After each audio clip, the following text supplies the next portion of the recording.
wilds of Alaska abound with beauty, timelessness, and endless dangers.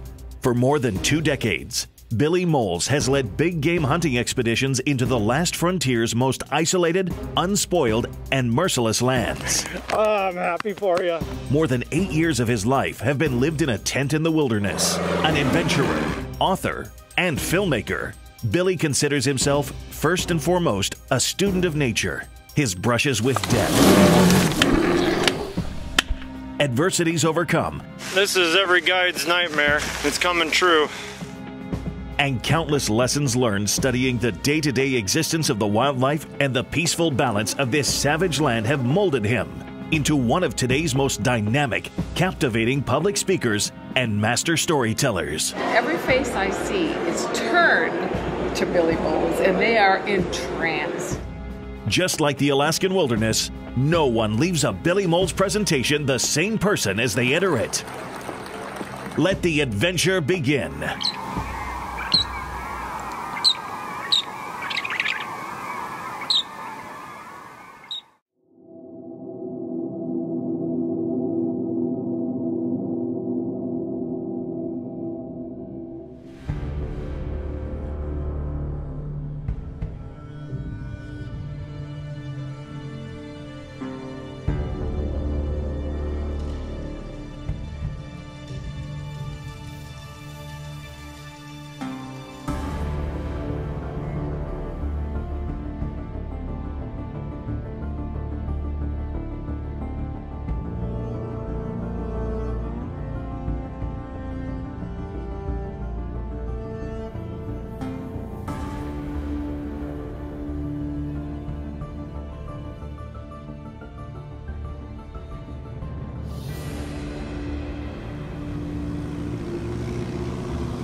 Please give a big welcome to Mr. Billy Molls.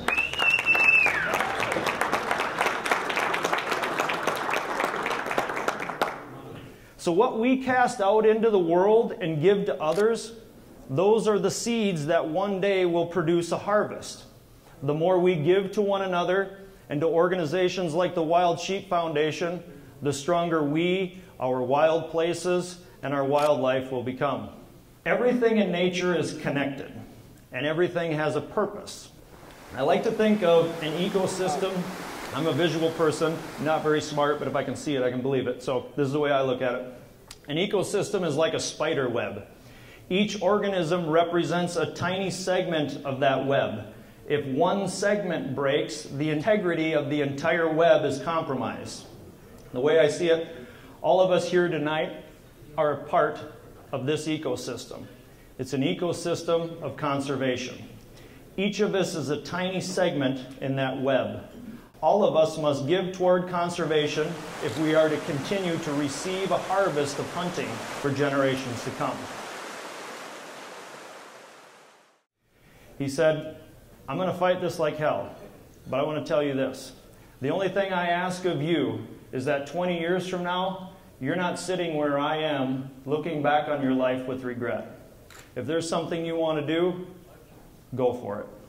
Mike said, that's why I'm calling you today. I need to book that hunt 2 years out because I can't afford it, and I'm in no shape to do it. So Mike loses 75 pounds, works 90 hours a week as a security officer at a prison, and when I see him 2 years later at my spike camp in the Brooks Range, I could barely recognize him.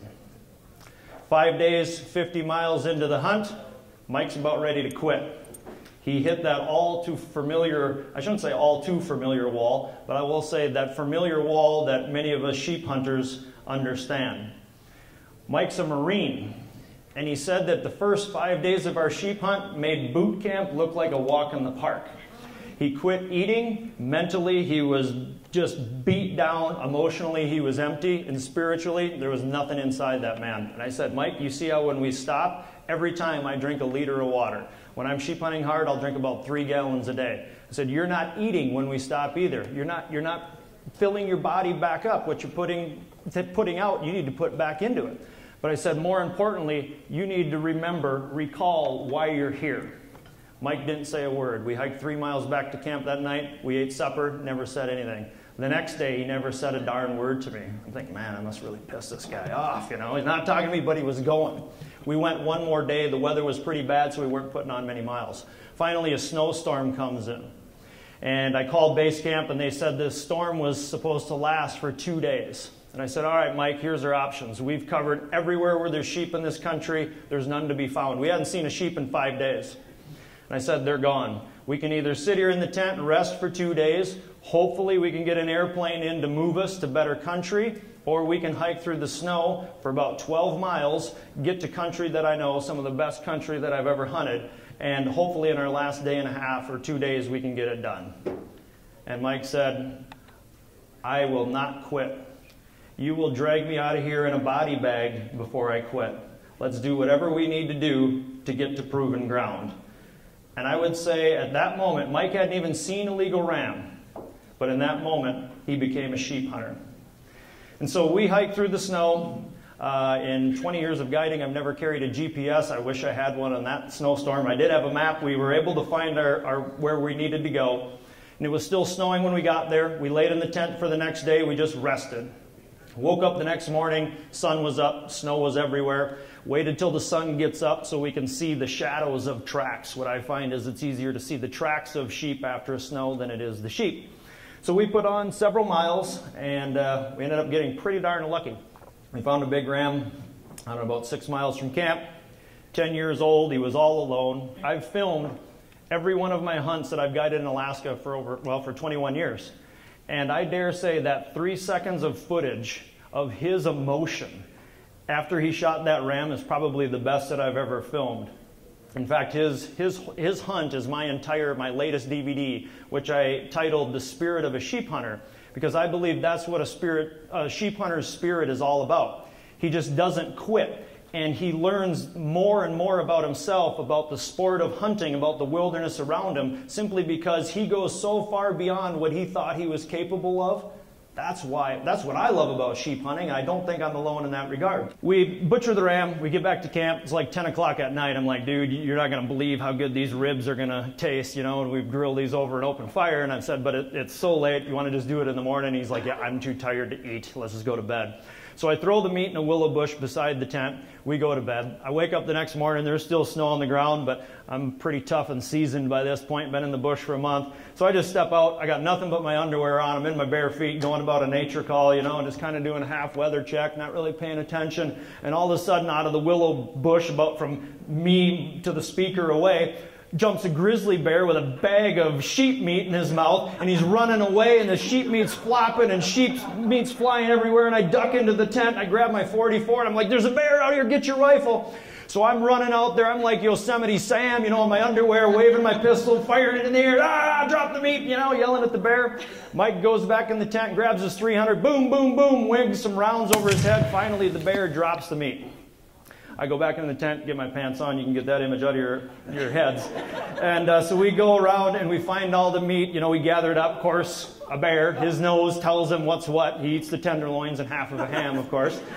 Well, this bear just won't leave. He gets a taste of that meat. Winter's coming on. He realizes, man, there's 80 pounds that I haven't eaten. I want it. So I call the pilots. I'm like, the weather's good here. Can you guys fly? It's like 8 o'clock in the morning. No bush pilots awake yet. You know, they're still hungover. And so they did answer. They're like, yeah, we can fire up the planes, you know. We'll be there in an hour. I'm like, well, I hope we don't have a dead bear waiting there, but come and get us as soon as you can. And so the pilot had never landed where we were before, and so I grabbed our sleeping pads. We had those yellow Thermarest air mattresses. And so I was going to mark the runway on either end because it's covered with snow. He can't see what's what. And so as I go to pull those out, the wind catches those sleeping pads and flops them around. And the bear was like taken back by that. I mean, he's only like 40 yards away just circling our camp. You know, as a young bear, not super aggressive, but he'd stand, pop his teeth a little, same old stuff, you know. And the planes start rounding the bend. The planes come into land, and they have to go around because the bear's on the runway. And so the bear runs off, he lands. Has anybody here ever hunted with big dog sailors, Dan Sailors? Okay, pretty legendary guy, maybe legendary in my mind, not yours. But really, he's been flying for like 40 years. He's got like 40,000 super cub hours. The guy is amazing. So him and Matt, they land, and they take the sheep back to the plains. And then they come back to our tent. Mike and I are gathering all our gear up. And Big Dog, he's just real casual, like a gray-haired bush pilot, just like you imagine him. He's rolling his own cigarette. Lights it. Takes a drag. You boys better hurry it up. Your buddy's back. And he just walks to the plane. Here comes this grizzly bear out of the brush. We're tucking our stuff into our packs, running for the plane. And Mike's like, is there anything easy about hunting in these mountains? And I said, no. And that's exactly why we do it. And so that's the way that hunt ended. And it was a classic and fitting end to a great adventure. But you know, in facing and overcoming adversity, that's where the growth is. That's how we grow. That's how we improve. And we build confidence and the fortitude to climb new mountains. That not only applies in the wilderness, but also in our lives. My friends, there are mountains ahead of us as hunters in the U.S. and in Canada and worldwide. Our right to bear arms, our freedoms to hunt, and the conservation of our wildlife and our wild places are in jeopardy. Our liberties, our livelihoods, and our way of life are under assault. But you know what? Our opposition isn't like you and I. They haven't endured the same storms that we have. They haven't forded raging rivers, shouldered heavy packs for days on end, and I'm pretty sure they've never stood their ground to an angry grizzly. And they don't understand what it does to our soul as we watch the sun rise over the mountains. As hunters, we understand that like nature, we too must give in order to receive. We know it is our God-given right to hunt, and it's also our God-given responsibility to protect our wildlife and the wild places in which they live. In this room, I see limitless potential and endless possibilities. I've been in hunting camps with guides and outfitters and hunters from around the globe for more than 20 years. Not many of you here tonight, but I know what's inside your hearts. I see men and women with the same morals, the same resolve, the same talents, and the same grit that these United States were founded upon. I see a bright future for our wildernesses and our wildlife, not only for us to enjoy, but for our children and their children. To achieve anything in life, you have to have an end goal in mind. Scripture says, where there is no vision, people perish. Our vision as members of the Wild Sheep Foundation is to be the best managed, most influential conservation organization in the world for the benefit of wild sheep worldwide. Our purpose is to put and keep wild sheep on the mountain. To fulfill that vision and purpose as a whole, we must define and commit to our own individual roles, our own little tiny segment of the spider web of conservation. As we give of ourselves, whether it be by time, money, or land stewardship or otherwise, the ecosystems we hunt and the ecosystem that is the Wild Sheep Foundation will flourish. But we mustn't be afraid to stand up and let our voices be heard. We must unite and act as one. The conservation of our wild sheep should be one of, if not the greatest adventure of our hunting lives, and part of our life's legacy. To do this, we must approach it like a sheep hunt. We must do it one step at a time, one mountain at a time, and never, ever quit. If we do that, we will do just as our fathers, our grandfathers, and all of our hunting mentors have taught us, and that is to leave the wilderness and the world a better place than we found it. On behalf of the Wild Sheep Foundation, I'd like to thank you all for sharing in our vision and participating in this mission. May God bless this great nation and all of you here tonight. Thank you very much.